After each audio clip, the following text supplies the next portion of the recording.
gorengkan kentang. Dah garing, boleh angkat. Gorengkan ikan bilis.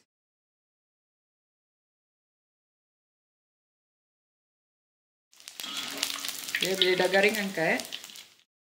Kita kurangkan sikit minyak. Tumiskan bawang besar.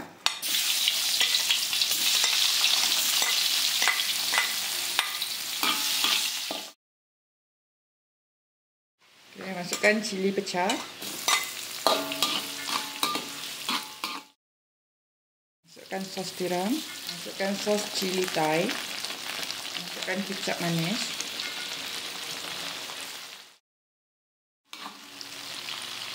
Padamkan api.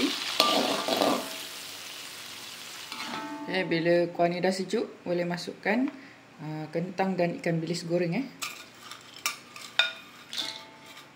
Baru sebatikan. Jadi ikan bilis ni kekar rangup. Alhamdulillah, ikan bilis, cili dan kentang dah pun siap. Selamat mencuba. Minyak kita tuskan.